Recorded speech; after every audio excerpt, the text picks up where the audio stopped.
Bismillahirrahmanirrahim. Assalamualaikum warahmatullahi wabarakatuh.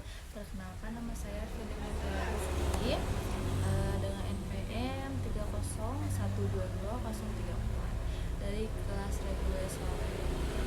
Saya akan sedikit membahas kembali tentang perkuliahan kemarin dari kelompok 1 sampai kelompok 5. Yang pertama ada ahamiyatu marifatullah, yaitu pentingnya mengenal Allah.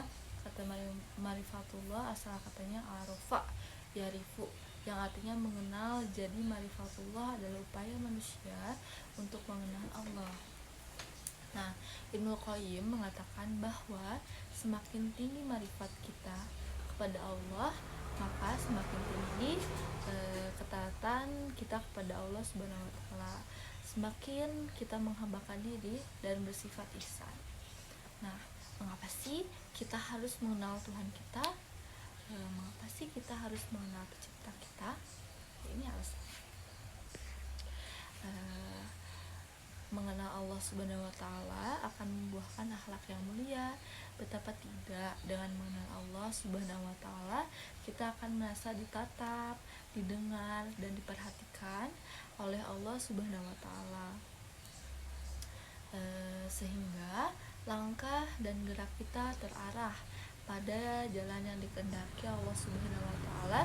Selanjutnya ada at-thoriq ila marifatullah, yaitu Allah Subhanahu wa taala tidak menampilkan wujud zatnya yang maha hebat di hadapan makhluknya secara langsung dan dapat dilihat seperti kita melihat sesama makhluk. Nah, maka segala sesuatu yang tampak dan dapat dilihat dengan mata kepala kita pasti itu bukan Tuhan. Allah menganjurkan kepada manusia untuk mengikuti Nabi Sallallahu Alaihi Wasallam supaya berpikir tentang makhluk-makhluk Allah. Jangan sekali-kali berpikir tentang zat Allah. Makhluk Allah yang menjadi tanda kebesaran dan keagungan Allah inilah yang disarankan di dalam banyak ayat Al-Quran agar menjadi bahan berpikir tentang kebesaran Allah Subhanahu wa taala. Nah, dilanjut dengan al-mawani fi marifatullah, yaitu penghalang mengenal Allah. Nah, hal yang dapat menghalang mengenal Allah adalah keraguan terhadap Al-Quran dan Islam. Nah, ragu-ragu juga bisa disebabkan tidak adanya hidayah dari Allah, tetapi yang utama adalah karena tidak memiliki ilmu Islam secara baik, juga tidak mempunyai keingintahuan untuk mengetahui Islam. Nah, ada juga nih hal yang menjadi penghalang, yaitu dilihat dari sumber dan penyebabnya. Penghalang itu ada dua macam, yaitu penyakit syahwat atau berkaitan dengan hati berupa nafsu dan kesenangan, dan penyakit subhat, yaitu berbagai hal yang menimbulkan keraguan, lebih banyak berkaitan dengan masalah akal dan logika. Nah, di sini akan membahas lagi tentang al-adilah ala wujudillah, yaitu bukti keberadaan Allah Subhanahu wa taala. Bukti keberadaan Allah Subhanahu wa taala adalah Allah Subhanahu wa taala yang menciptakan seluruh alam semesta.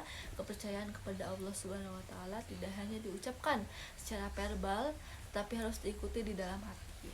Nah, dapat melihat bahwa Allah Subhanahu wa taala benar-benar ada, yaitu dalam melihat ciptaannya, alam semesta dan segalanya dengan segala isinya diciptakan olehnya. Nah, yaitu ada sifat wujud yang bermakna kehadiran Allah Subhanahu wa taala bukan karena diciptakan oleh siapapun dan tidak ada Tuhan selain Dia. Allah Subhanahu wa taala pasti ada dan tidak bergantung kepada siapapun, karena Dialah Sang Pencipta alam semesta. Nah, bukti kehadiran dan wujud Allah Subhanahu wa taala adalah ciptaannya berupa langit dan bumi serta seisinya. Nah, yang selanjutnya ada tauhidullah, yaitu mengesahkan Allah. Mentauhidkan Allah Subhanahu wa taala atau mengesahkan adalah inti akidah Islam. Dalam konsep tauhid ini kita mengesahkan Allah dari segi rububiyah, mulkiyah dan juga uluhiyah. Dalam ajaran Islam, yang dimaksud dengan tauhid adalah keyakinan akan keesaan Allah Subhanahu wa taala sebagai Tuhan yang menciptakan, memelihara dan menentukan segala sesuatu yang ada di alam ini. Nah, jenis-jenis tauhid terbagi ke dalam 3 jenis, yaitu tauhid rububiyah, tauhid uluhiyah, dan tauhid asma wa sifat. Pembagian ketiganya mengacu pada Al-Quran. surah An-Nas. Nah, yang satu ada tauhid rububiyah, yaitu tauhid rububiyah adalah meyakini bahwa Allah adalah satu-satunya pencipta, pemilik dan mengendali alam raya. Dia dapat menghidupkan dan mematikan dengan takdirnya, serta dapat mengendalikan seluruh alam semesta dengan sunnah-sunnahnya.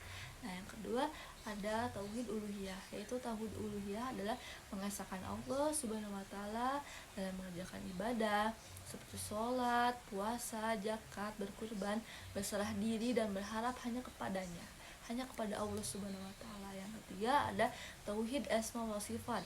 Tauhid asma wa sifat adalah beriman kepada nama-nama Allah Subhanahu wa taala dan sifatnya sebagaimana termaktub dalam Al-Qur'an dan sunnah Rasulnya. Nah, mungkin hanya itu yang dapat saya sampaikan. Banyak dan kurangnya saya mohon maaf. Terima kasih. Assalamualaikum warahmatullahi wabarakatuh.